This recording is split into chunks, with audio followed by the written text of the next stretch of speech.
M&Ms. They're easily one of the most successful candies of all time. It's not all that surprising, considering they have tasty chocolate contained inside a colorful outer shell. It's like eating a delicious rainbow, but the success of M&Ms goes well beyond the product itself. This candy has been propelled forward by a large company, talented people, incredible timing, and what I would consider to be decades of some of the most effective promotions that have ever been done. So in this video, I want to talk about the history and success of M&Ms with a special emphasis on their unique marketing efforts over the years. Now, they are made by a very large company called Mars Incorporated. The roots of it go back more than a century, and over that time, they have grown to be the fourth largest private company in the United States, with an estimated $45 billion in sales each year. Obviously, it doesn't all come from the sale of M&Ms. They make other candies like Snickers and Skittles, in addition to dozens of other brands you likely wouldn't even expect, like Wrigley's Gum, Ben's Original Rice, even Pedigree Pet Food. But M&Ms have arguably been the most important product for them, helping establish the business and being a consistent source of revenue on which they've been able to build. Mars Incorporated was started in the early 1900s by a man named Frank Mars. At first, he was just making and selling various candies out of his home, but he slowly scaled up into bigger factories, and by the Great Depression in the 1930s, he had introduced some high-selling candy bars like Snickers and Three Musketeers, in addition to the already existing Milky Way bar, and just like that, he was operating a successful candy company. Here is where the story takes a bit of a twist. During that time, his son Forrest Mars had graduated from Yale University and had come over to help him run the business. They did not get along very well. I don't know the exact inner workings or disputes they were having, but it resulted in somewhat of a separation. Frank would continue operating the company that he had built in the US while granting his son the rights to produce some of his candy bars in foreign markets. So Forrest went over to Europe to start his own candy company. Now, here is what I mean by incredible timing. Forrest happened to be over in Europe at the same time as the Spanish Civil War. Allegedly, he witnessed soldiers carrying these small chocolate balls that were covered in a sugary outer shell to prevent them from melting as they brought them around in the warm weather. I think it was like a light bulb that went off in his head, because at the time, air conditioning was still terribly uncommon, so stores wouldn't carry as much chocolate in the warmer months for fear of it melting. But with this candy coating, the stores could carry it all year long, worry-free, and the customers would appreciate that as well. Though I do want to mention that Smarties were a popular candy with a hard sugary coating that were introduced in the UK right around the same time in 1937. It's hard to say for sure, but maybe Forrest Mars was inspired by Smarties, or maybe they both took different paths from the same source of inspiration. But either way, in the early 1940s, Forrest returned to the US and set up a plant in New Jersey to manufacture M&Ms. This is interesting. One of those M's stands for Mars, the last name of Forrest Mars, while the other M stands for Murray, the last name of Bruce Murray, who at the time was the son of the president of Hershey's. Very much unexpected, considering Hershey's and Mars at this point have been longtime rivals as two of the biggest candy makers in the US. Notably, in the late 1970s, Hershey's introduced a bunch of new products, including Reese's Pieces, kind of their peanut butter version of the M&M. In the following years, Mars answered back by coming out with their own products like Skittles and Twix. Then, in 1982, when M&M's passed on the chance of being featured in the movie E.T., Hershey's jumped at the opportunity to have their new product featured, and it reportedly helped sales quite a bit. Later in that decade, Hershey's was helped even further when they acquired the candies Almond Joy and Mounds, but then in 1990, Mars answered back when they introduced peanut butter M&M's to compete with Reese's. Overall, they have been very competitive, so it is interesting to think that M&M's sort of started as a collaboration between Mars and Hershey's, literally being made with Hershey's chocolate. See, Forrest Mars was looking to introduce M&M's in 1941. World War II was being fought over in Europe, and it seemed likely that the US would soon become involved. He figured that that would mean rations on sugar and chocolate, and that would make it difficult for him to make the M&M's. His idea was to team up with Hershey's to make sure that he would consistently have the ingredients he needed to make his new product and get it out there. That initial deal was to give Bruce Murray a 20% stake in the company, but Forrest bought that 20% right back from him after the war was over. And again, that's the amazing timing I was talking about. The US entered World War II just months after he sold his first M&Ms, and during the war, all of his production was focused toward the war efforts. They were taken off the shelves and sold exclusively to soldiers because they were so practical to carry around. Once the war ended and they were sold to the public again, so many of the returning soldiers were already fans and continued buying them. From there, M&Ms continued growing in popularity, and by 1964, Forrest merged his company with his father's original Mars company, both of them very large at that point, and that's how Mars Incorporated has been operating ever since. Alright, there is so much to talk about when it comes to M&Ms, but for the rest of this video, I want to focus on the advertising, because even though some of it has been controversial lately, overall it has been so effective. In 1948, they started selling M&Ms in that signature brown bag instead of a tube, but when they introduced the mini version about 50 years later, those were again sold in a tube. By 1950, the candy had become so popular that there were imitators, other companies trying to cash in by selling a similar version, which can be a big concern. Many companies have struggled or even failed because of similar issues. The solution here was to stamp each candy with an M. Originally, the M was in black, but they made it white 4 years later, and obviously, that is what they have been doing ever since. Just think about that. M&Ms have been so aggressive with their branding that they literally brand every little piece of candy. They even introduced a new slogan to bring awareness to it, telling consumers that they should look for the M on every piece. In 1954, peanut M&Ms were launched, or as I call them, the best kind of M&M. Seriously, if you're not allergic, my advice is to go straight to that yellow bag. It was their first new product offering beyond the original and was introduced with a big new marketing campaign. The company had hired an ad agency called Bates, and they came up with the now famous slogan, "Melts in your mouth, not in your hand." I'm sure we've all heard it before, and for good reason. It's great. It's a simple way to express the unique benefits of the candy. And as if that wasn't enough, during the same campaign, in the very same commercial, they also introduced the M&M's characters, or as they're officially called today, spokes candies. Yeah, that was their way of showing everyone the difference from the original candy and the newly introduced peanut version. Over the following decades, they were always looking for innovative ways to promote M&M's. It is a unique candy, so that opened up some unique opportunities. In the 1960s, when Starburst were first introduced to the US market, they were labeled with M&M's branding. In 1981, they famously became the first candy in space. In 1984, they paid $5 million to become the official snack food of the Olympics, which were held in Los Angeles. In 1995, they were looking to replace the tan M&M with a new color, but instead of choosing that new color internally, like almost any other company would have likely done, they turned it into a promotional opportunity. It was this big election where the public had to vote if it should be pink, purple, or blue. In the end, it was blue that received over 5 million of the 10 million votes that were cast. The Empire State Building was lit up in blue, and there was a big commercial campaign to announce the winner. Honestly, as big as the election was, I would say that that commercial campaign was actually the most impactful part of all of it. Consider that Mars Incorporated had been working with that same ad agency since the 1950s, so for about 40 years or so, they were the main ones behind all of the famous slogans and characters and commercials for M&Ms. But in 1995, in search of a new image, Mars reassigned an estimated $400 million toward new ad agencies, the primary one being BBDO. I want to bring the attention back to the spokes candies, not just because I love saying that word, but because during their first 40 years of existence, there was not much evolution. Seriously, look at any commercial featuring the M&M characters during that time. They were all very sweet and friendly, without anything separating one color from the others. I mean, sure, there was a thing where the red one was plain, while the yellow one was the bigger peanut kind, but as far as personality,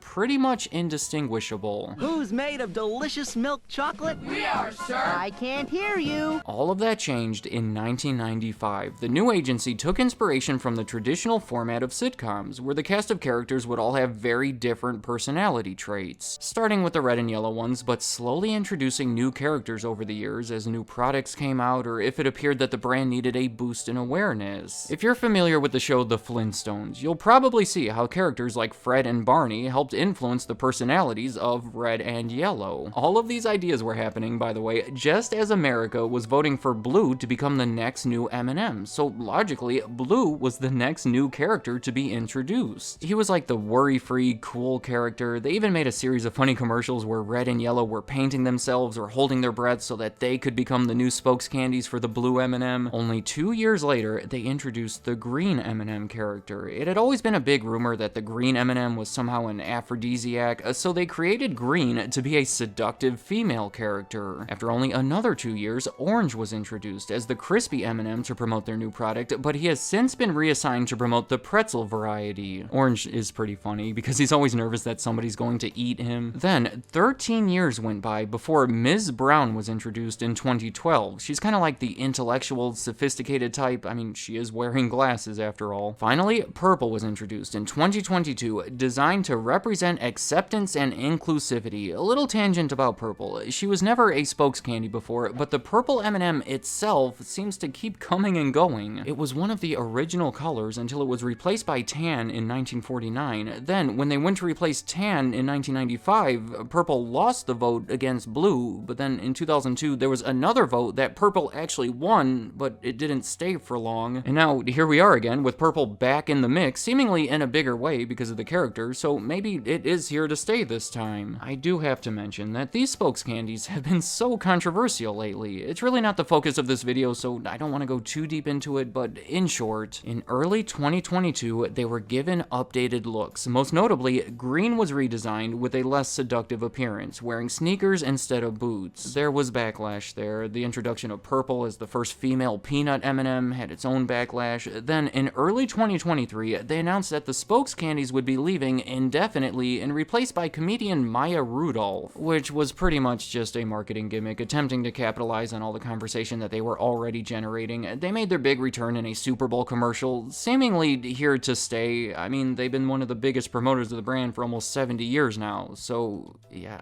I don't know. I am only giving the highlights here, so I highly recommend you look further into the controversies yourself, but wherever you stand on the issue, you have to admit that it has all been bringing further awareness to the M&M's brand. Let me know in the comments, what do you think about M&M's? How do you rank them among the other popular candies, and what is your favorite kind? Again, in my opinion, it is hard to do better than that peanut one, but maybe you can convince me otherwise. What do you think of all these marketing tactics over the years? What do you think of the characters themselves? What do you think are some of the biggest reasons behind the success of the candy? And any other thoughts you have about M&M's, leave them in the comments. I'd like to hear what you have to say. Thank you for watching.